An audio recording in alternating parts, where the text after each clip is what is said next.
Piggy, melena pini, pini verdendre la fi.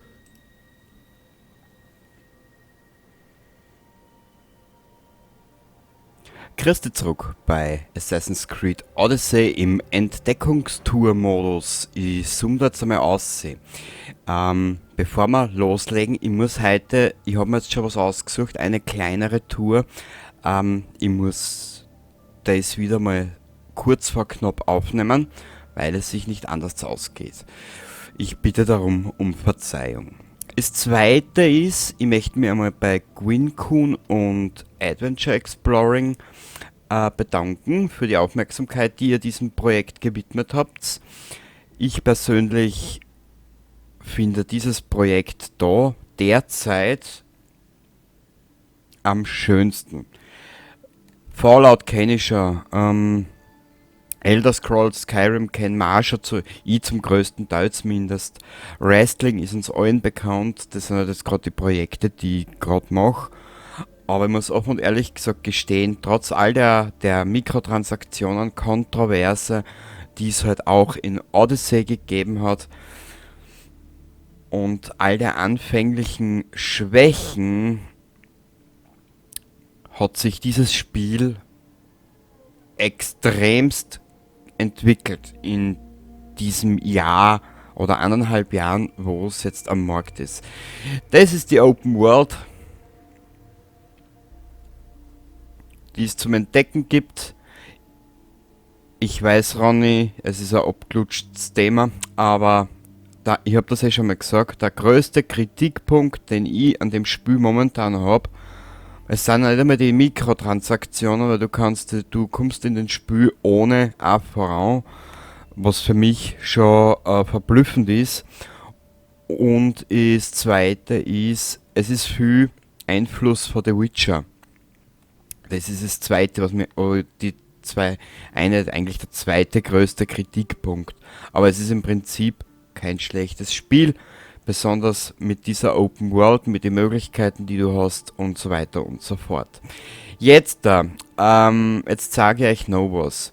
Das sind die stinknormalen kleineren Touren, sage ich mal, mit 6 Stationen zum Beispiel, geschätzte Zeit 10 Minuten, ein Crashkurs in antiker griechischer Philosophie. Es seht da unten 76 Entdeckungsorte. Schau her mal. Über die ganze Karten verteilt. Wenn ihr glaubt, auf mein Kanal wird Fallout, Skyrim oder Wrestling umfangreich, dann muss ich euch leider enttäuschen. Ich glaube, wir haben mit Odyssey noch ein bisschen mehr zu tun. Gut, jetzt fangen wir aber an. Und zwar, schau her, ich habe mir da schon ein Thema ausgesucht. Wir gehen jetzt wieder auf die Touren. Da ich heute kurz auf Knopf aufnehmen muss, werden wir heute mal ein Thema in Anspruch nehmen oder bearbeiten, was momentan gang und gäbe ist. Ne? Wir wissen, ihr aus Österreich, ihr aus Deutschland, in beiden läuft es nicht gar so rund, wie man so schön sagt.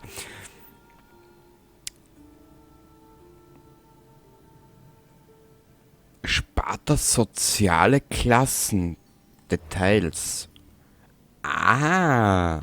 Ja, schauen wir mal, wie weit wir gehen. Ich würde es nicht zu viel um und um bratscheln, weil ich bin ja schon neugierig.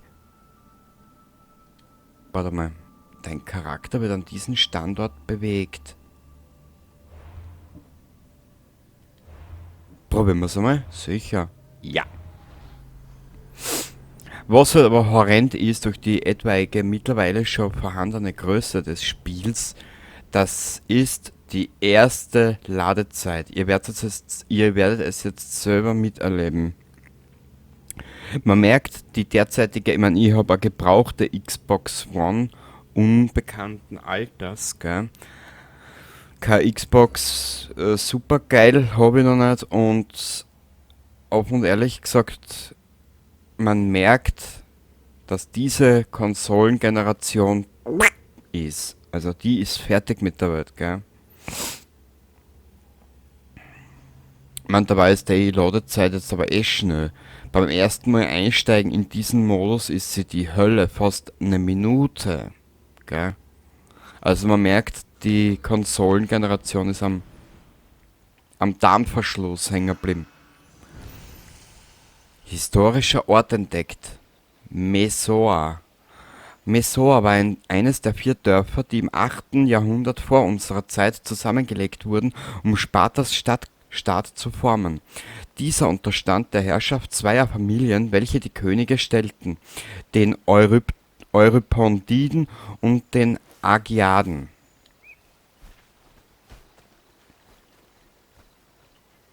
Kurzer Augenblick, ich möchte nur wissen, wo wir jetzt gerade sind. Aber wir sind da herunten in Lakonien.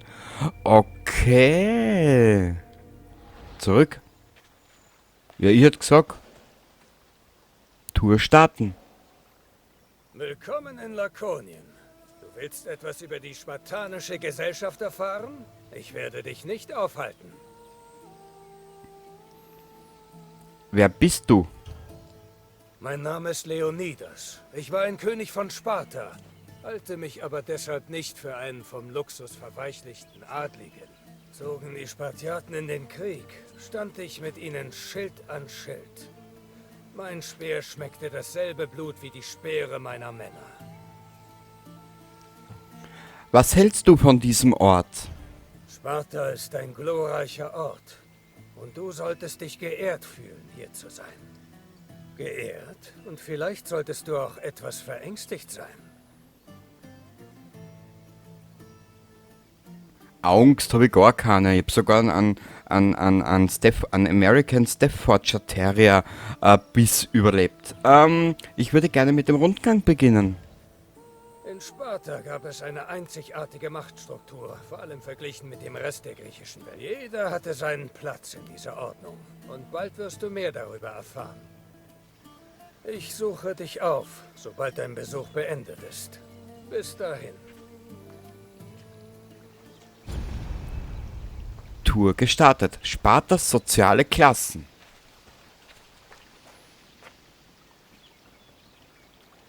Die Welt ist wunderschön und ehrlich gesagt, mich kitzelt es wieder in die Finger, dass ich wieder mit der Cassandra durch die Welt Die laufe. spartanische Gesellschaft gründete auf einem Fundament der Strenge, Selbstversorgung und Feindseligkeit gegenüber Fremden. Die Gesellschaft war in 3 Klassen aufgeteilt: Bürger, Perieken und Heloten. Die Bürger nannte man Spartiaten oder Omi, Gleiche. Diese waren freie Männer und Frauen mit größtenteils gleichen Rechten, allerdings war ihr Einfluss auf das politische Leben sehr begrenzt. Die Perieken lebten in der Umgebung der Stadt unter spartanischer Kontrolle. Sie bestellten das Land und waren vorwiegend Händler und Handwerker. Außerdem waren sie ein Teil der Armee und ihre Ländereien dienten als erste Verteidigungslinie bei einem Angriff. Die Heloten waren die niedrigste Klasse Spartas. Sie waren Menschen, die ihre Freiheit an die Spartaner verloren hatten und dienten der Stadt als Sklaven. Heloten wurden als Besitz angesehen, nicht als Menschen. Daher verfügten sie über keinerlei politische Rechte oder Bürgerrechte. Spartanische Gesellschaft, weibliche Bronzefigur im lakonischen Stil, 530 vor unserer Zeit, archaisches Griechenland, mehr erfahren. Mehr erfahren. Die Gesellschaft Spartas gab nicht nur den anderen alten Griechen Rätsel auf, sondern auch modernen Historikern, da es nur wenige historische Quellen gibt. Man weiß jedoch, dass sich in der klassischen Zeit neben den 3 sozialen Hauptstädten weitere soziale Untergruppen wie die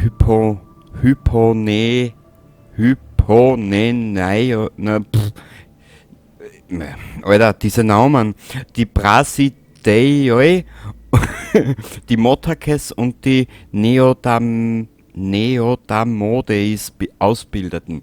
Alle diese verband nicht nur die Angst vor den brutalen spartanischen Herrschern, sondern auch die strikte Disziplin, die das Leben in Sparta bestimmte.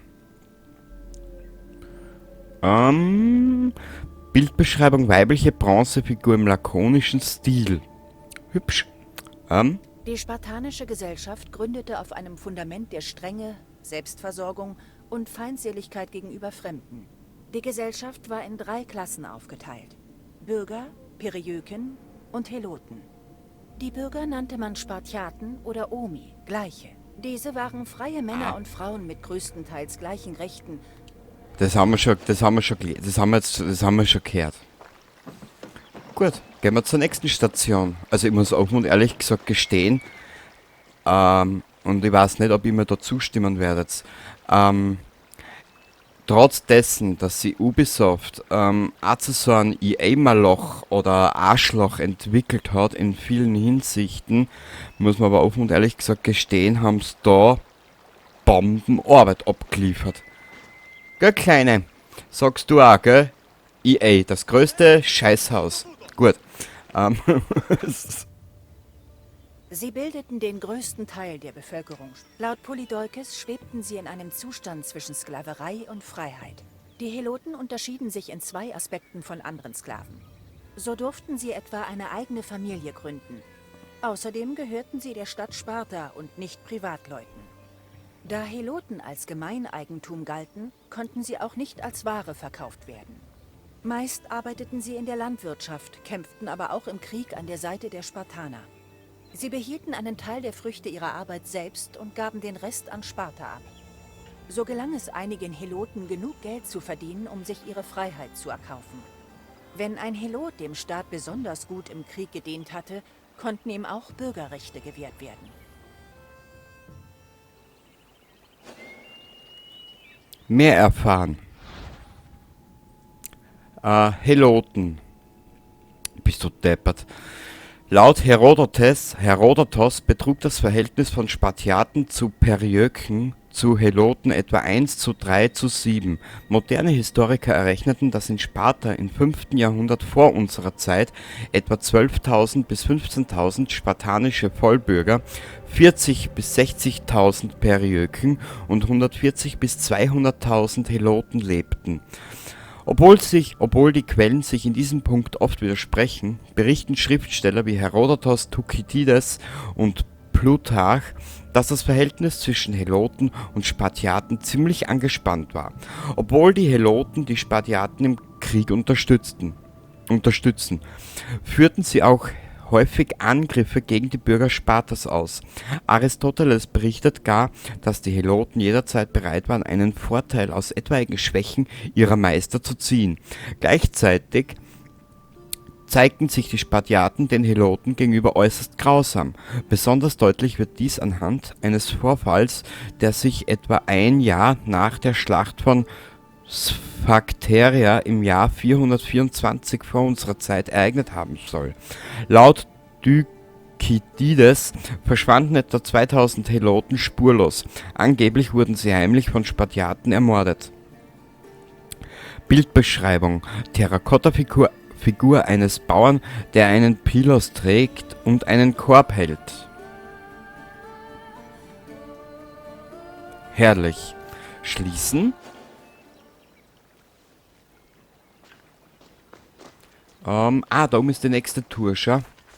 Meditation, um die Tageszeit zu ändern. Okay. Wir gehen jetzt da weiter.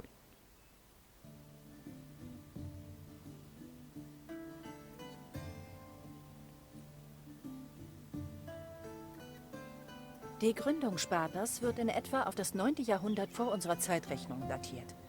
Historische Informationen über die Stadt sind rar, aber sie hat sich wohl in das Gebiet von Lakonien ausgedehnt. Mit der Zeit breitete sich Sparta auch auf das Territorium von Messenien aus, was schließlich zu einem Krieg führte. Sparta konnte in diesem Konflikt mehr Land gewinnen, welches unter den Bürgern und den Periöken aufgeteilt wurde. Zwischen 640 und 620 vor unserer Zeitrechnung teilte sich die Bevölkerung im Nachgang des Zweiten Messenischen Krieges in 3 Gruppen: die Vollbürger oder Omi, die Periöken und die Heloten. Die Heloten Lakoniens erkannten die Herrschaft Spartas meist an und verursachten wenig Ärger. Allerdings wehrten sich einige Heloten aus Messenien gegen Sparta, wobei die Quellen nur eine Revolte sicher belegen.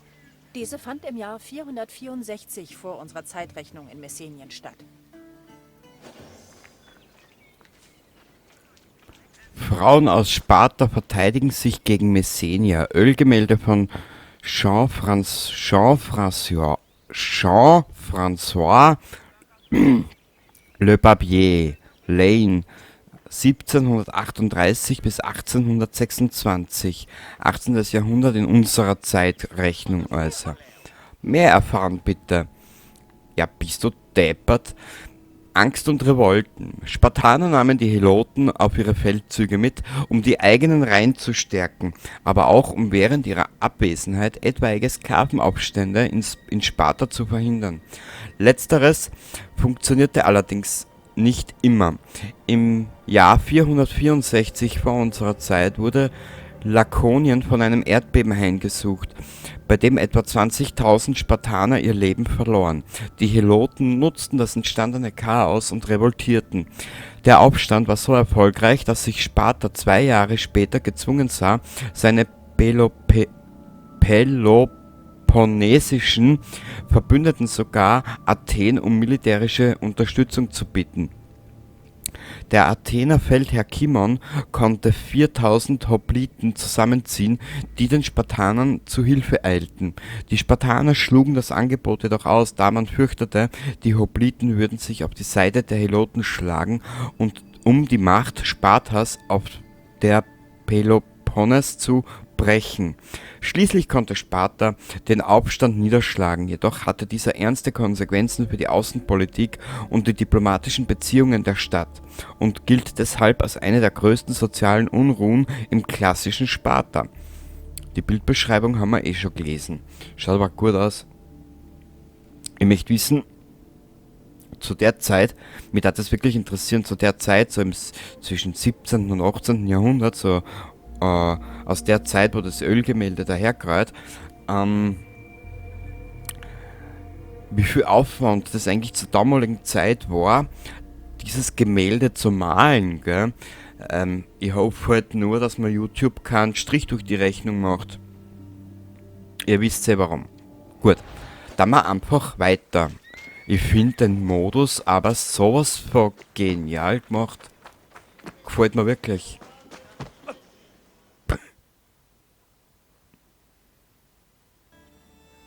Im 5. Jahrhundert vor unserer Zeitrechnung waren die Heloten sehr aktiv in der Armee, vor allem während des Peloponnesischen Kriegs. An Land dienten sie als Hopliten und in Seeschlachten als Ruderer. In beiden Fällen war Sparta durch sie meist in der Überzahl. Auf jeden Spartiaten auf dem Schlachtfeld kamen mindestens 7 Heloten. Obwohl viele alte Quellen behaupten, dass die Spartaner eine feindselige Beziehung zu den Heloten hatten, wurden sie mit Sicherheit in Kriegszeiten besser behandelt. 425 vor unserer Zeitrechnung zum Beispiel, als bei der Schlacht von Sphakteria 300 Heloten und 120 Spartiaten gefangen genommen wurden, wurde den Heloten die Freiheit versprochen, sollten sie Sparta im Kampf gut dienen. Etwa zur gleichen Zeit kämpfte der spartanische Feldherr Brasidas in einer Schlacht an der Seite von 700 Heloten. Beeindruckt von ihrer Tapferkeit und Loyalität befreite Brasidas sie alle und erlaubte ihnen, in den Stand der Perieüken aufzusteigen. Fragment eines geometrischen Kraters mit Ruderern. 8. Jahrhundert vor unserer Zeit. Archaisches Griechenland. Mehr erfahren. Sicher will mehr erfahren, aber sonst bin ich nicht da. Helotensoldaten. Heloten, die sich bei den Feldzügen der Spartaner bewährten, erhielten den Titel Neodamodeis. Man schenkte ihnen die Freiheit, ein Stück Land und erhielten womöglich sogar politische Mitspracherechte. Obwohl die Quellen nur vage Auskünfte geben, geht man davon aus, dass es etwa 2000 von ihnen gab und dass sie in der klassischen Zeit an mehreren spartanischen Feldzügen teilnahmen. Der Name Neodamodeis deutet darauf hin, dass es sich um junge Menschen, Neon, handelte, die neue politische Gruppen bildeten, Demos.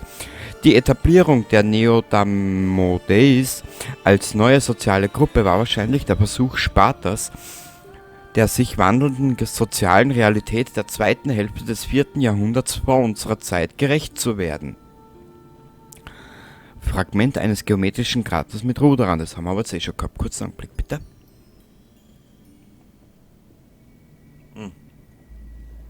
So. Dabei muss ich aber offen und ehrlich gesagt dazu sagen, der Entdeckungsmodus, so wie er jetzt da steht, der ist zum Schluss dazu gekommen. Vorher ist noch der Story Mode da gewesen und dann haben sie den noch dazu da. Warte mal kurz.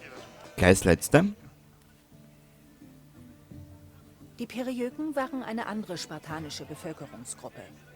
Sie lebten nicht in der Stadt, sondern auf den Ländereien in der Umgebung. Die Periöken waren den Vollbürgern Spartas nie feindlich gesonnen.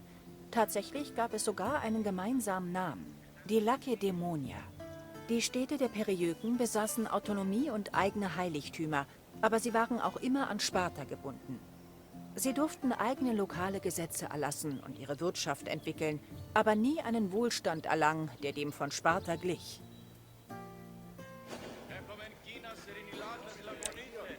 Wow. Mehr erfahren. Periöken. Der wichtigste verbindende Aspekt zwischen Spartiaten, Homoioi und Periöken,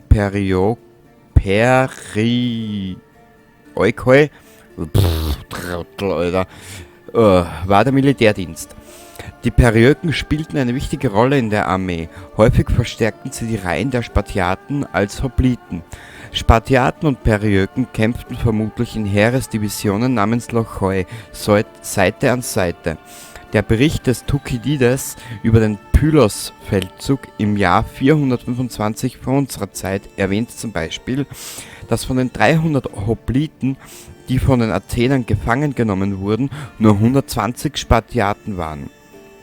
Bildbeschreibung: lakonische Bleifigur eines Kriegers mit Helm und Schild.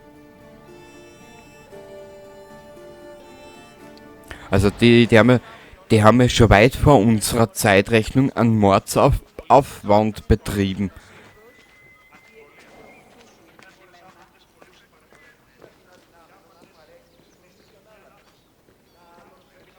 Ich meine, ich stelle euch jetzt einmal eine ganz blöde Frage. Jetzt müsst ihr es nicht beantworten in die Kommentare. Aber trotz allem dessen, frage ich euch, wer war glücklicher? Trotz der politischen Unruhen und den ganzen Scheißdreck, was die halt auch selber gehabt haben in einer Zeit, wer war glücklicher? Die keine sozialen Netzwerke gehabt haben, oder wir, die mit Digitalisierung zugeschissen werden? Das ist eine gute Frage.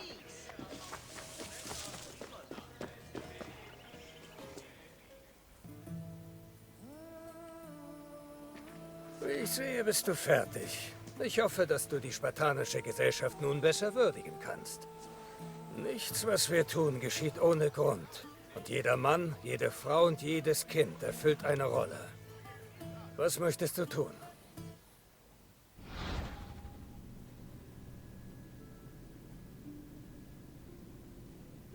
Aha.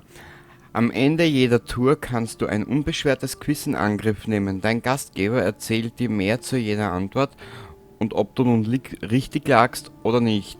Touren, in denen du das Quiz absolviert hast, erhalten den Status Quiz abgeschlossen. Das reicht fürs Erste. Dann darfst du gehen. Leb wohl.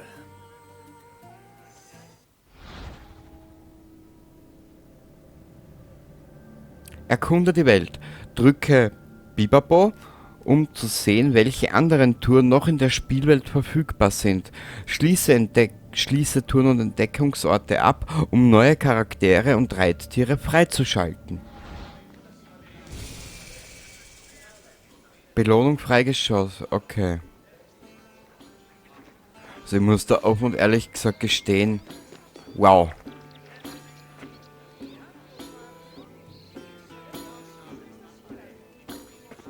Warte mal ganz kurz. Kann sie sich ducken, auch die Cassandra nah.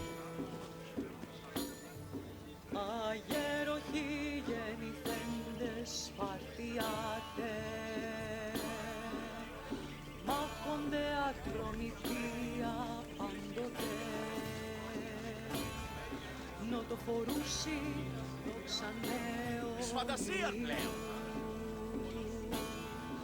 Αυλωνίκαιοι των αριστών αριστεί. Und mit diesen kleinen Impressionen will ich heute für heute leider von euch verabschieden. Es ist kurz vor knapp. Ich muss noch Thumbnail erstellen und das hochladen, dauert auch knapp eine Stunde. Und leider aus Zeitgründen muss es ungerendert hochladen und diesmal gibt es kein Intro leider. Und zum Abschluss nochmal Danke nochmal an Gwyncoon und Adventure Exploring, dass euch das so gefällt. Ich hätte mir gedacht, das wird gar keinen gefallen oder interessieren. Aber wie gesagt, freut mich, dass es euch gefällt. Ich für meinen Teil möchte so viel wie möglich aus diesem Modus mitnehmen. Und wir sehen uns dann das nächste Mal wieder. Können wir da hochkraxeln? Nein. Gut, ich muss es jetzt da beenden leider, weil sonst geht es für morgen nicht aus. Also dann danke nochmal fürs Zuschauen. Bis zum nächsten Mal. Und wer dabei ist, freut mich wirklich. Danke. Baba.